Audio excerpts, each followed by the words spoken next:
ಅರಣ್ಯ ಇಲಾಖೆ ಏರಿಸಿದ್ದ ಬೋನಿಗೆ ಗಂಡು ಚಿರತೆ ಬಿದ್ದಿದೆ. ವಿಷಯ ತಿಳಿದು ಸ್ಥಳಕ್ಕಾಗಮಿಸಿದ ಅರಣ್ಯ ಅಧಿಕಾರಿಗಳು ಮಂಡ್ಯ ಜಿಲ್ಲಾ ಪಾಂಡವಪುರ ತಾಲೂಕಿನ ಚಿಕ್ಕಮರಳಿ ಹಾಗೂ ಗಾಣದಸೂರು ಮಧ್ಯೆ ಭಾಗದಲ್ಲಿ ಇರುವ ಬೆಟ್ಟದ ಬಳಿ ಚಿರತೆ ಬೋನಿಗೆ ಬಿದ್ದಿರತಕ್ಕಂಥದ್ದು.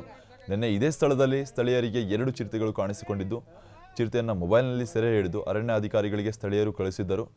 ಚಿರತೆ ಸೆರೆಗಾಗಿ ಬೋನ್ ಇರಿಸಿದ ಅರಣ್ಯ ಇಲಾಖೆಯ ಸಿಬ್ಬಂದಿಗಳು ಇಂದು ಬೆಳಿಗ್ಗೆ ಬೋನಿಗೆ ಚಿರತೆ ಬಿದ್ದಿರತಕ್ಕಂಥದ್ದು.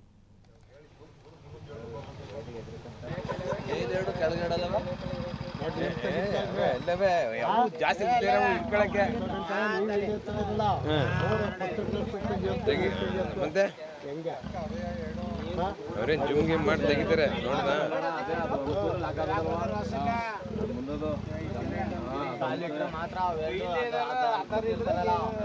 ಇಡೀ ಮನೆ ಮಂಗಿನ ತೆಗಿತಾವ್ರೆ.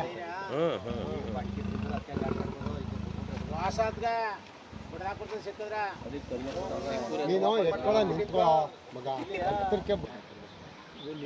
ವೆಂಕಟೇಶ್ವರ ನಿಂದೆ ಅದು ನಾಯಿ ಅವನಿಯ ಚಿರ್ತನ ಉಂಟು ನಾಯಿನ ಉಂಟು. ಫೋನ್ ತೆಗಿತಾರಲ್ರಿ.